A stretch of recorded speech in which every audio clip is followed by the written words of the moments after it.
Hi, welcome to Yoga Tune-Up Ball Therapy. I'm going to dedicate this session to all my friends and family who work in the service industry. Yoga Tune-Up Ball Therapy is about giving ourselves a self-massage. When we're giving ourselves a massage with the Yoga Tune-Up Balls, we want to make sure that we're in a calm, relaxed, or parasympathetic state. In order to get there, one of the best ways, or one of the easiest ways to get there, is to engage with a pranayama breathing exercise. I'll go through the first one with you, and then I'll let you guys practice a few on your own. Gently close your eyes, and let's start.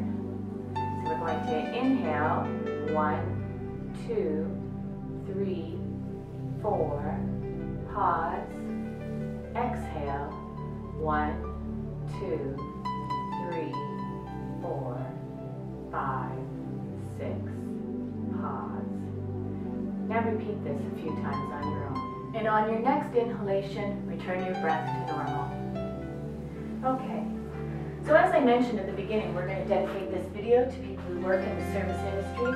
So we're going to just be looking at the part of the body from the knee down. Our first muscle is the tibialis anterior.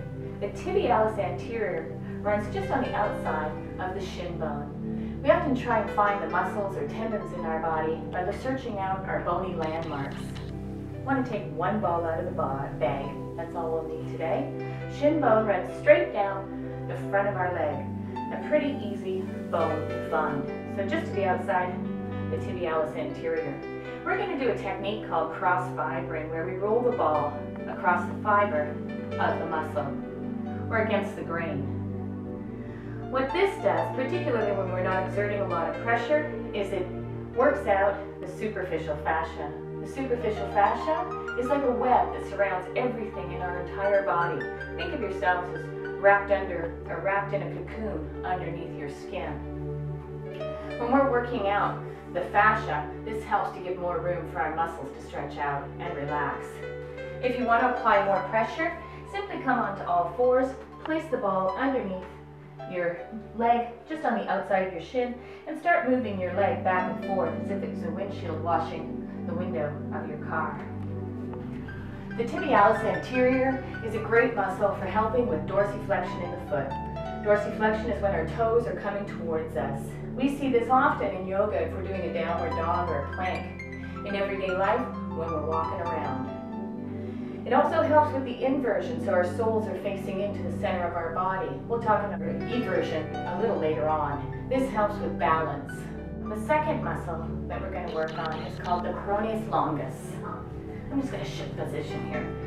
Peroneus longus, so again, remember we first want to look for a bony landmark, is just attached here to the fibula. So we can find the fibula if we come out from the knee, and we feel this bony intrusion that comes out on the side here.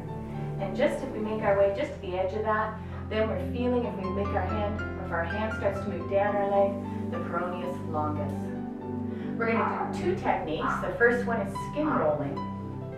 Skin rolling, we're starting again with the superficial fascia. So what we do is just place the ball on that muscle or the skin and just start rolling the ball or twisting it around. So we're just starting to bring a little bit of heat to this area to get our muscle ready for a deeper massage. And again, we're loosening up that superficial fascia. The second technique we're going to use is called stripping. So remember when we did cross fibering and when it went against the grain of the muscle? With stripping, we're going to follow the grain.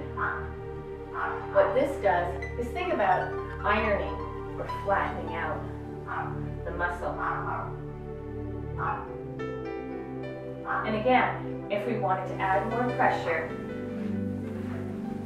we can place the ball underneath our leg and just prop ourselves up on our arm. And this time, think about a bow for a cello, and you're just moving your leg back and forth. And that feels fantastic. The peroneus longus helps with plantar flexion in the foot. So what that means is pointing our toes. Again, in yoga, we see this if we're doing upward facing dog or reclined hero pose. It also helps, I mentioned earlier, we looked at inversion. Well, this helps with eversion. So we know that if we start massaging out these two muscles, we're going to start being able to create a lot of balance in our legs. Everyday life, tippy toes, what am I reaching for? That bottle of Cab soap on the top shelf that table 13 wants, or maybe I need another frying pan. Okay, so we did the tibialis anterior, the peroneus longus. Let's keep moving around the foot, and now we're going to look at the calf. Big fancy Latin name for the calf, gastrocnemius and the soleus.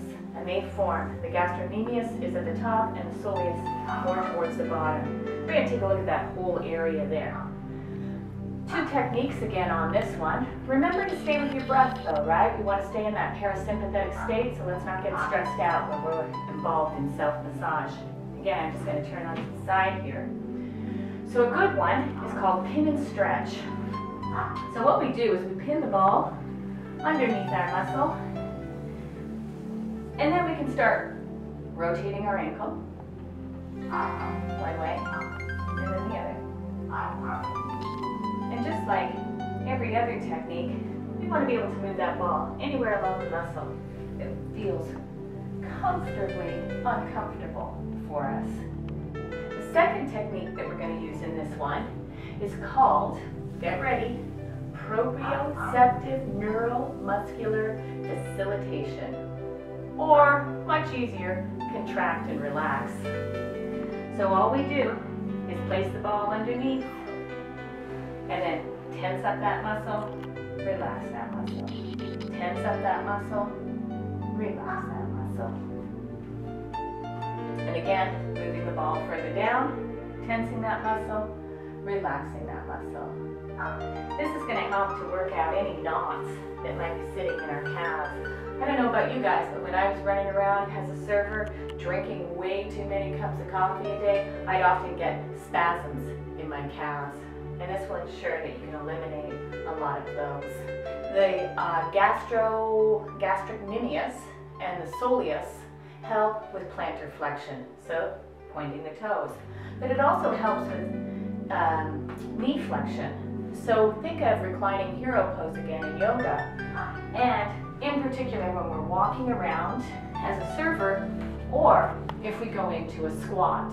I know that I used to spend a lot of time squatting down so I could be at face level with the tables that I was talking to. I also know when you're working in a kitchen, you keep a lot of things lower down. Well, you want to be able to get down and get back up without any problems. We just finished massaging the lower circumference of our leg. So let's move on to our foot. For this one, we're going to need to stand up. We're going to look at the plantar fascia that's on the bottom of our foot. So again, that word fascia, which is that web-like substance that surrounds our entire body. For this one, we're going to use a technique called sustained compression. So what that means is we'll place the ball under our foot. Let's start at the back of our heel. And then we're going to simply drop our weight into that foot. What this does is give a deep massage and gets out any knots or tension that's in the bottom of our foot. And then we can release that weight, move the ball a little bit further down, maybe into the arch of our foot, and step there. If you reach a point on the bottom of your foot that's in too much pain, just move uptown or downtown from that. Uptown or downtown meaning move the ball back or forward from the place you were just at. What we're doing as well, as mentioned before, is we're separating that fascia. If you think about fascia clumping up, think about when a sweater gets all twisted up or you're all knotted up in a blanket at night and your body can't move. Well, in the bottom of our foot, there's hundreds of joints and we need to articulate those if we want to be able to walk properly and stand properly. Doing any kind of ball therapy technique, we did sustained compression, but there's a whole bunch you can do on the plantar fascia, brings us right down to the foundation and alignment of our bodies. Those of you who are familiar with yoga know that we see this when we're practicing Tadasana. For those of you who aren't familiar, just think about this. Your feet are your foundation, and if they're not healthy, your knees are going to be out of line, your hips will be out of line, your back will start to hurt, your shoulders will be out of whack, you'll have neck problems. You got to start with the bottom. Thanks everybody for watching my yoga tune-up. educational, instructional video for industry people. Namaste.